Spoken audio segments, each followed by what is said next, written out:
तुमर आमर जो भारतीय विज्ञानी मैंने धातु शब्दर गोटे अर्थ से कौन कर गोटे हूँ रज गोटे हूँ बीर्य गोटे हूँ धातु बुझे कि बीर्य अच्छी पुरुष ठारे रज अच्छी स्त्री लोक ठारे धातु काठे अच्छी धातु अच्छी उभय पुरुष ठारे अच्छी स्त्री लोक ठारे अच्छी अर्थात रज शक्ति बीर्य शक्ति मिशीगले जो शक्ति रही ताकू कहते धातु शक्ति बुझिपारे ना रज शक्ति बीर्य शक्ति मिशीगले ताकू कहवा कौन आम धातु शक्ति से धातु शक्ति कहुए ब्रह्म शक्ति कहीं तुम गोटे गोटे फोटो देखि से फोटो शिवंकर गोटे रूप अच्छे अधे शिव अधे पार्वती नहीं कि अधे शिव अधे पार्वती अर्धनारीश्वर कहते नहीं सेटा कौन कि सेटा हूँ धातु शक्ति शिव जदि वीर्य शक्ति है रज शक्ति हेले पार्वती मिशी जाकि हेले धातु शक्ति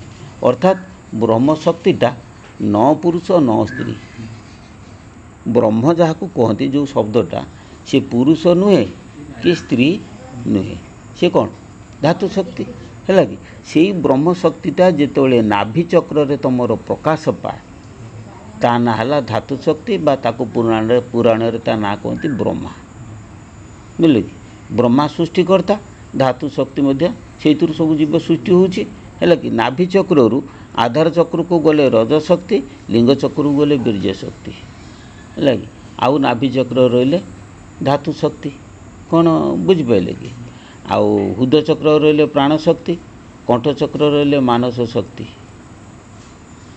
ललाट चक्र रहिले ज्ञान शक्ति ये शक्ति गुड़िक सब 6टा शक्ति परिणत होती आत्मशक्ति परिणत आम शरीर को चलाती ये जो धातु शक्ति है कि आम देहटा को से मैंने 7टा पदार्थ तैयारी बोली कहती ताको सप्त धातु बोली कहती किंतु से सप्त धातु को यही सबू जी पंडित मैंने सबू विकृत करके लिखिं किंतु सप्त धातुर प्रमाण भागवत अच्छी ताले आम कौटा विश्वास करवा भागवत को ता छड़ा जिते ज्ञानी ताकू टीकाकार कर मु मानबी नहीं कहीं भागवत हूँ परम शास्त्र सीए जहाँ कह ताकू छाड़देले आम कहीं क्या मानवा है सप्त धातु क्या कहती देख लोम चर्म केतटा हेले 2टा धातु मांस स्नायु केते गले 4 अस्थि मज्जा 2टा केते गले 6 प्राण 7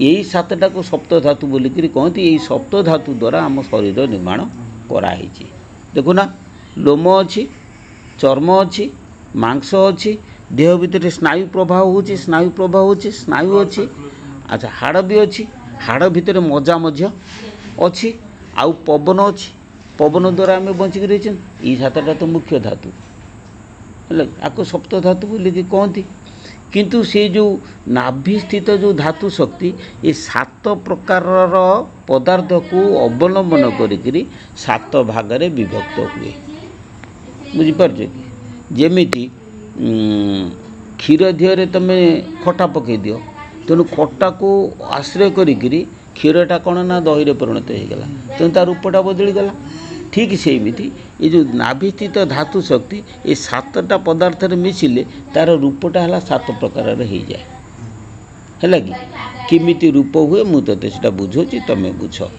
धातु शक्तिर तार रंग को कहुए कला कला रंग को कहुए कला मन तुम आकाश में सूर्य देखिछ सूर्यर रंगटा कौन धोबला धातु शक्तिर कलाटा हूँ धला कला माने रंग नहीं तार अंशटा ता जो आम कला बोली कहवा वर्ण कहवा धातु शक्तिर वर्णटा हूँ धोबला धातु शक्ति हूँ सूर्य स्वरूप बुझिपारे कि सूर्यंकर है धोबला सूर्यंकर रंगरू 7टा रंग बाहर सूर्य रश्मि बाघ दिश हनाला बैगणी घन नील नील सबुज हलदी लाल नारंगी 7टा रंग विज्ञान कौच बाहर आमर से जो सप्त धातु रहिला देह भितर सेठी कौन हुए ना जो चित शक्ति से 7 प्रकार वर्ण धारण करे कौन बुझल कि लोमकूपर गोटे रंग चर्म गोटे रंग मांस गोटे रंग आ स्नायु गोटे रंग अस्थि गोटे रंग मज्जा गोटे रंग एवं प्राण गोटे रंग सप्त धातु केतटा 7टा रंग ଧାରଣ କରେ। ସେ ପ୍ରତି ରଙ୍ଗ ଯେଉଁ ତରଙ୍ଗ ଆଲୋକ ଯେଉଁ ରଙ୍ଗର ଯେଉଁ ତରଙ୍ଗ ତାର ଗୋଟେ ଗୋଟେ କମ୍ପନ ଅଛି ନା ନାହିଁ? ପ୍ରତି କମ୍ପନକୁ ପ୍ରତି କଳାର ପ୍ରତି କମ୍ପନକୁ କୁହାଯାଏ ଛନ୍ଦ। କ'ଣ କୁହାଯାଏ? ଛନ୍ଦ। ହଁ, କାହିଁକି ଛନ୍ଦ କହିବା? ଛନ୍ଦଟା କ'ଣ? ତୁମେ ଛନ୍ଦ ଶବ୍ଦ ଶୁଣିଛ ନା ନାହିଁ? ଛନ୍ଦ କେଉଁଠି ତୁମେ ଘରେ ତୁମ ଘରେ ଛନ୍ଦ କେଉଁ ଜାଗାରେ କ'ଣ ବ୍ୟବହାର କରାଯାଏ? ଛନ୍ଦ ଶବ୍ଦ ଜାଣିନା? ଗାଈ ଛନ୍ଦ। ଯେଉଁ ଗାଈଟି ଦୁଷ୍ଟ, ଯେଉଁ ଗାଈଟି ଦୁଷ୍ଟା, ସେ ଗାଈ କି ତୁମେ ଗୋଟେ ଦୌଡ଼ିରେ ବାନ୍ଧ, ନୁହେଁ କି? ଛନ୍ଦ ଅର୍ଥ ହେଉଛି ବନ୍ଧନ, ବୁଝିଲେ କି? ବନ୍ଧନ ଡୋର। ଠିକ୍ ସେମିତି ପ୍ରତ୍ୟେକ ଶବ୍ଦ ଗୋଟେ ଗୋଟେ ଛନ୍ଦରେ ମାନେ ଥାଏ, ଅର୍ଥାତ୍ ଗୋଟେ ଗୋଟେ ସ୍ୱରରେ ବନ୍ଧା ହେଇଥାଏ। ତୁମେ ଦେଖ ଯେ ଆମର ହାରମୋନିୟମରେ 7ଟା ସ୍ୱର ସା ରେ ଗା ମା ପା ଧା ନି, ହେଲା କି? ପ୍ରତି ସ୍ୱର ଗୋଟିଏ ଗୋଟିଏ ଛନ୍ଦରେ ସେ କ'ଣ କର ନା ବାନ୍ଧା ହେଇଥାଏ। ସାଟା ଯେଉଁ ଛନ୍ଦରେ ବନ୍ଧା ହେଇଛି, ରେଟା କ'ଣ ସେଇ ଛନ୍ଦରେ ବନ୍ଧା ହେଇଛି କି? ତାମାନେ ସାର ଛନ୍ଦଟା ଯଦି ବଦଳି ଯାଏ ସେ ରେ ହେଇଯିବ, ହେଲା କି? ତାହେଲେ ଗୋଟେ ନିର୍ଦ୍ଦିଷ୍ଟ ଫ୍ରିକ୍ୱେନ୍ସି ଇଂରାଜୀରେ କହନ୍ତି ତାକୁ ବାରମ୍ବାରତା, ଗୋଟେ ନିର୍ଦ୍ଦିଷ୍ଟ କମ୍ପନରେ ସେ ବନ୍ଧା ହେଇଛି। ସା ତାମାନେ ତା କମ୍ପନଟା ଗୋଟିଏ, ରେ ତା କମ୍ପନଟା ଟିକେ ଅଧିକ। କ'ଣ ବୁଝିପାରୁଛି କି? କମ୍ପନର ମାତ୍ରା ମାନେ ନିର୍ଦ୍ଦିଷ୍ଟ କମ୍ପନର ମାତ୍ରା ସମ କମ୍ପନରେ ଯେଉଁ ସ୍ୱରଟା ପ୍ରକମ୍ପିତ ହୁଏ ତାକୁ ଛନ୍ଦ ବୋଲିକି କୁହାଯାଏ। ତେଣୁ ସେମିତି ଆମ 7ଟା ଧାତୁରେ 7 ପ୍ରକାରର କମ୍ପନ ସୃଷ୍ଟି ହୁଏ, ତାକୁ ସପ୍ତ ଛନ୍ଦ କୁହାଯାଏ, ହେଲା କି? ସେଇ ସପ୍ତ ଛନ୍ଦକୁ ଛନ୍ଦର ନାଁ ମଧ୍ୟ ଆମର କହିଛନ୍ତି ଭାଗବତରେ। 7ଟା ଛନ୍ଦର ନାଁ ଅଛି। କ'ଣ? ଯେ ଉଷ୍ଣିକ, ଅନୁଷ୍ଠୁପ, ତ୍ରିଷ୍ଠୁପ, ଜଗତି, ବୁଝିଲେ କି? ପଙ୍କ୍ତି, ବୃହତି ଇତ୍ୟାଦି 7 ପ୍ରକାରର ଛନ୍ଦର ନାଁ ମଧ୍ୟ ସେମାନେ ଦେଇଛନ୍ତି।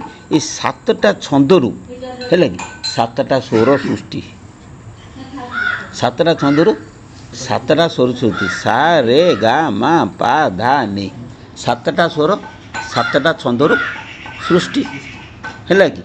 ସେଇ 7ଟା ସ୍ୱର ଯେଉଁ ତିଆରି ହୁଏ, ସେଇ 7ଟା ସ୍ୱରକୁ ତୁମ ଗୁରୁ କ'ଣ କେଉଁ ମାତ୍ରାରେ ଦେଇଛନ୍ତି? ତୁମ ପଞ୍ଚସଖା ମାର୍ଗର ନା କ'ଣ? ସେଇ 7ଟା ସ୍ୱରକୁ କୁହାଯାଏ ଏକାକ୍ଷର, ବୁଝିଲେ କି? ସେଇ 7ଟା ଯେଉଁ ସ୍ୱର ଯେଉଁ ସପ୍ତ ଧାତୁ ଇରେ ସେଗୁଡ଼ା ଛାଡ଼, ସେ ନାଁ ଆମର ମୁଁ କ'ଣ ପାଇବି? ବ୍ରହ୍ମ ଅବଧୂତ, ଠିକ୍। ସତ୍ୟ ସନାତନ, ସତ୍ୟ ସନାତନ ଧର୍ମ ପା ତୁମର ଧର୍ମ ହେଉଛି ସତ୍ୟ ସନାତନ, ବୁଝିଲେ କି? ଆଉ କର୍ମ ହେଉଛି ବ୍ରହ୍ମ ଅବଧୂତ। କର୍ମ ହେଲା ବ୍ରହ୍ମ ଅବଧୂତ, ଧର୍ମ ହେଲା ସତ୍ୟ ସନାତନ। ଦୀକ୍ଷା କ'ଣ? ଯଦି କହିଲୁ ସତ୍ୟ ସନାତନ ବ୍ରହ୍ମ ମତେ କହିଲୁ, ସତ୍ୟ ସନାତନ ହେଲା ଧର୍ମ, ବ୍ରହ୍ମ ଅବଧୂତ ହେଲା କର୍ମ। ଦୀକ୍ଷା କ'ଣ? ତମ ଦୀକ୍ଷା ଗୁରୁ କ'ଣ ଦେଲେ? ମୁଁ ମନ୍ତ୍ର ଦୀକ୍ଷା ନାମଟା ପଚାରୁନି, ଗୁରୁ ତୁମକୁ କେଉଁ ଦୀକ୍ଷା ଦେଲେ? ଅବଧୂତ ବୋଲିକି ଦୀକ୍ଷା ଜଗତରେ ନାହିଁ। କ'ଣ ଦୀକ୍ଷା ଦେଲେ? ଆଗେ ଚିକି କ'ଣ ଶିଖିବ? କେମିତି ଶିଖିବ? କାହା ଦ୍ୱାରା ଶିଖିବ? ବହି କାହିଁ? ବହିରୁ ଶିଖିବ ନା ହୃଦୟରୁ ଶିଖିବ? ମୁଁ ଯେଉଁ ପ୍ରଶ୍ନ ତୁମେ କହିଲ ଶିଖିବ କାହା ଦ୍ୱାରା ଶିଖିବ? ହୃଦୟ ମଧ୍ୟ ପଦ୍ମପଦ ମନ୍ଦିରେ ଖାଲି ବାଦନ, ତୁମ ହୃଦୟରୁ ଶିଖିବ ନା। ହୃଦୟ ଜ୍ଞାନଟା ପ୍ରକୃତ ଜ୍ଞାନ। ସେ ହୃଦୟ ଗ୍ରନ୍ଥି ଫିଟେଇଛି ନା ଗୁରୁ? ମୋର କହିବା କଥା ହେଉଛି ସେ ହୃଦୟ ଗ୍ରନ୍ଥି ତୁମକୁ ଫିଟେଇ ଦେଇଛି, ଜ୍ଞାନ ସାଧନା କରୁଛ। ମୋର କହିବା କଥା ହେଉଛି ଶୁଣ, ତେଣୁ ସେ କଥା ଗୁଡ଼ାକ ମୁଁ ବେଶୀ ଶୁଣେ। ମୁଁ କର୍ମବୀର, କର୍ମ କରିବା ପାଇଁ ବେଶୀ ପସନ୍ଦ କରେ। ତେଣୁ ଆମର ହେଉଛି ବ୍ରହ୍ମ ଅବଧୂତ କର୍ମ, ସତ୍ୟ ସନାତନ ଧର୍ମ, ପରମହଂସ ଦୀକ୍ଷା। ଆମର ଦୀକ୍ଷାଟା ହେଲା କ'ଣ? ପରମହଂସ। ସେମିତି ତୁମର ଦୀକ୍ଷାଟା କ'ଣ? ତୁମ ସମ୍ପ୍ରଦାୟ କିଏ? ଆମର ହେଉଛି ବିଷ୍ଣୁ ସ୍ୱାମୀ ସମ୍ପ୍ରଦାୟ। ତୁମର ସମ୍ପ୍ରଦାୟ କିଏ? ଏଗୁଡ଼ା ସବୁ ବୁଝିବ ନା। ନ ବୁଝିଲେ ତୁମେ ସାଧୁ ବୋଲିକି କେମିତି କହିବେ? ତୁମକୁ ଚିମୁଟାରେ ପିଟିକି ବିଦା କରିଦେବେ। କେଉଁଠି କ'ଣ? ଏଠି କୁମ୍ଭ ମେଳାରେ ପଚାରିବେ, ସାଧୁଜୀ ତେରା ନାମ କ୍ୟା ହେ, ତେରା ଧାମ କ୍ୟା ହେ, କେଉଁ ମନ୍ତ୍ର ସେ ପ୍ରସାଦ ପାଉ, କେଉଁ ମନ୍ତ୍ର ସେ ବୈକୁଣ୍ଠ ଯାଉ, କ'ଣ ବୁଲେ କି? ଏଗୁଡ଼ା ସବୁ କହିବେ। ସେଗୁଡ଼ା ଯଦି ଉତ୍ତର ନ ଦେଉ ତୁମ ଚିମୁଟାରେ ପିଟିବେ, ତ କହିଲେ ଏଇଟା ସାଧୁ ହେଇନି। तेणु से एमती गुरु ठार से सब शिखिच ना जाना पड़ो प्रथमे तुम गोटे साधु सम्मेलन बस तुमको पचारदे तुम कहीपर तुम हसबे लोक ए गुरु कौन ये कौन तेणु जो प्रकृत बापर पुओ हो तुम एगुड़ा सब संशय मोचन कर सांगे सांगे बाप पुओ सभार हाराना गोटे कथा ना बापर पुओ सभार हाराना तेणु तुम से हेंटी मारिक सीट अनेक कथबार्ता कर कि शुण तेणु यही जो सातटा रंग कला ये सातटा स्पंदन अच्छी ये सातटा स्पंदनर सात प्रकार स्वर अच्छी है कि यही जो सातटा कलार केन्द्रस्थल कौटी नाभिचक्र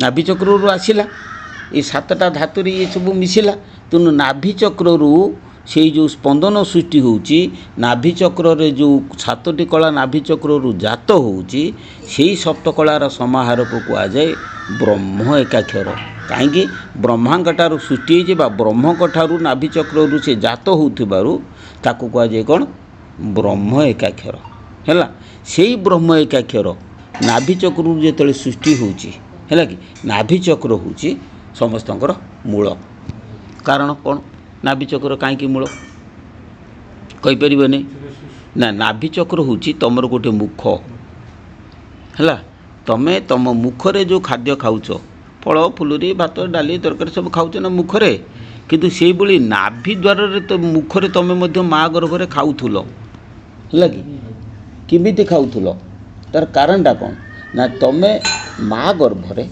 है कि गोटे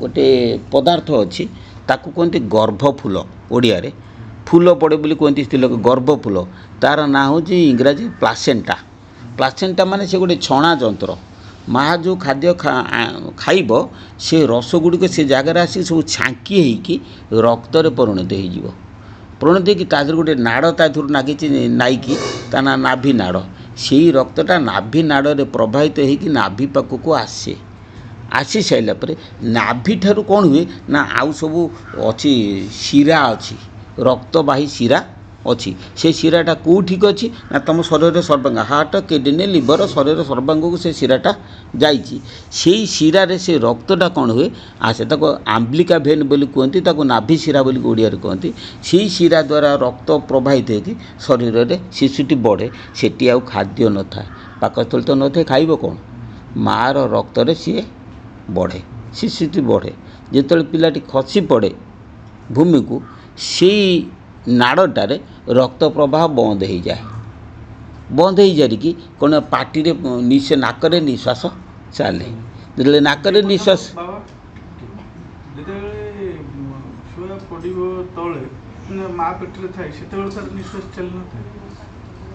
माँ पेट्रे निश्वास चालू न थाए माँ पेट्रे सब बंद नाक न थाए फुसफुस न था कि सब बढ़ू थाए ना बड़ी जो पाकल हो जाए से खसी पड़े तुम्हें शुणुना गोटे फल से फलटा गछरे बढ़ुची ना ना बड़ी बड़ी जो पाकल हो डेम्फी छिड़ी जाटा हूँ प्रकृतिर नियम फल जमी पाकल हेले गछरू खसी पड़ुची से शिशु संतान जो परिपक्व हो से मातृगर्भर खसी पड़ जो खसी पड़ से कौन हम ना नाभि रक्त प्रभावटा बंद हो मातृ खाद्यटा बंद होपटे मुखटा खोलि नासाटा खोलि जो नासा खोली ये नासा प्रवाह है नासा प्रवाह हेल्ले भोक शोष तुमको मालूम हम क्षुधा तृष्णा मालूम हेल्ले से खाइब माँ स्तन क्षीर खाइब पहले देखी पिलाटा माँ स्तन जो क्षीर खाए से टाणे ना फुंके टाणे तू शिखी ना माँ गर्भरे तोते किए शिखा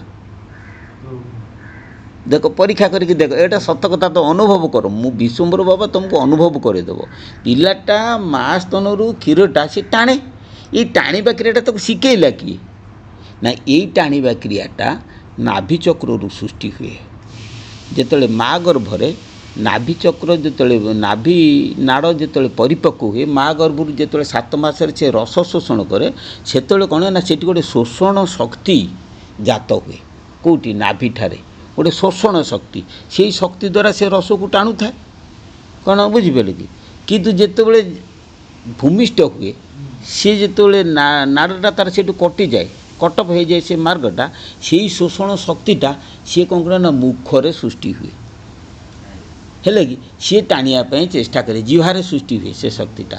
ତେଣୁ ସିଏ କ'ଣ କରେ ନା ଟାଣିବା ପାଇଁ ଚେଷ୍ଟା କରେ, ସେଇ ଶକ୍ତି ବଳରେ ସେ ମା ସ୍ତନରୁ କ୍ଷୀର ଟାଣେ।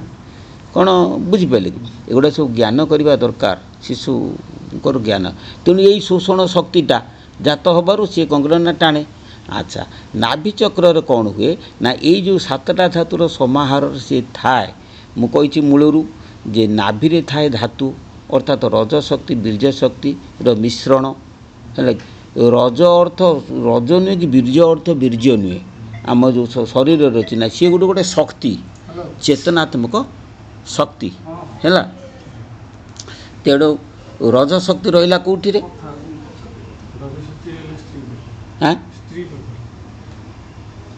ସ୍ତ୍ରୀ ପାଖରେ, ପୁରୁଷ ପାଖରେ ବି ଅଛି। ରଜ ଶକ୍ତି ରହିଲା କେଉଁଠି? ପୃଥିବୀରେ। ପୃଥିବୀ ଅର୍ଥ ନା ଗୁହ୍ୟ ଚକ୍ର, ଆଧାର ଚକ୍ରରେ।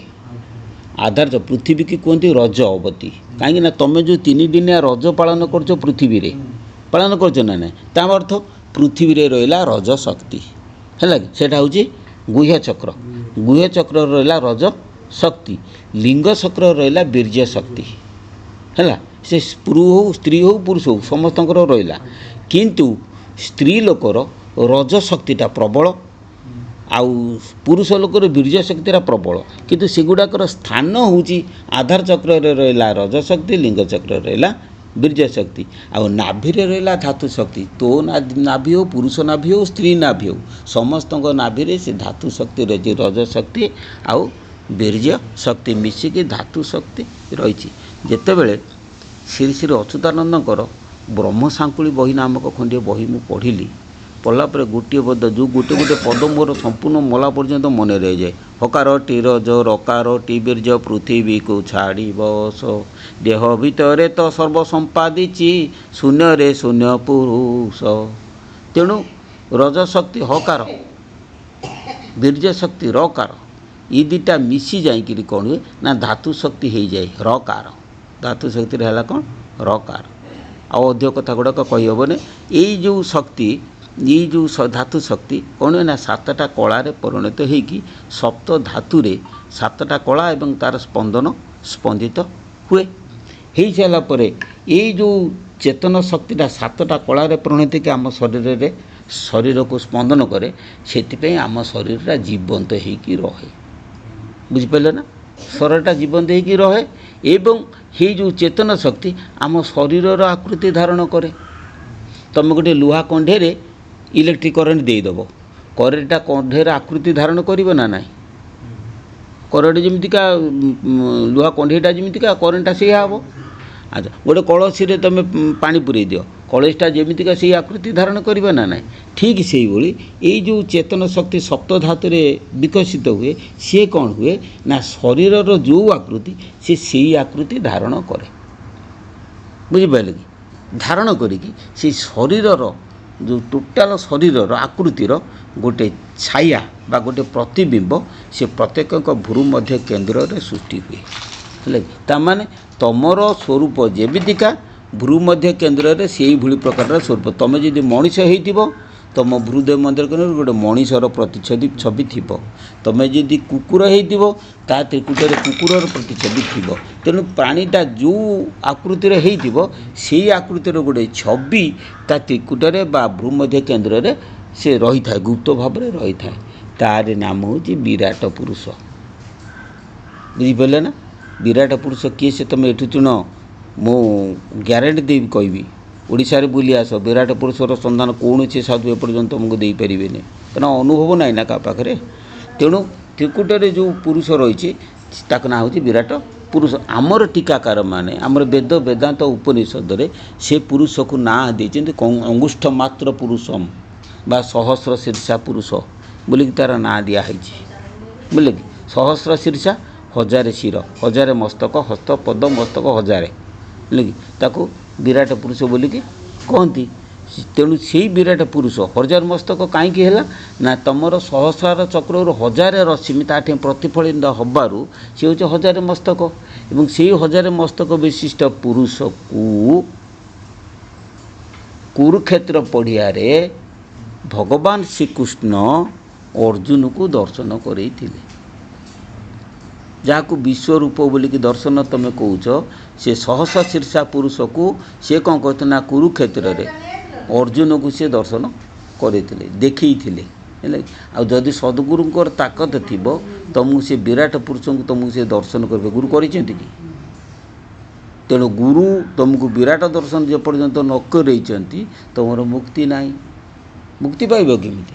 ସଦ୍ଗୁରୁ ଯଦି ତୁମକୁ ବିରାଟ ଦର୍ଶନ କରେଇବେ, ବୁଝିଲେ କି, ସତ୍ ନାମ ଦେବେ, ତେବେ ଯାଇକି ସଂସାର ବନ୍ଧନରୁ ମୁକ୍ତି ପାଇବ, ନହେଲେ ହେଇପାରିବନି। କସିମିନି କାଳେ ଏଇଟା ତ ଫର୍ମୁଲା, ଏଇଟା ତ ବାଟ।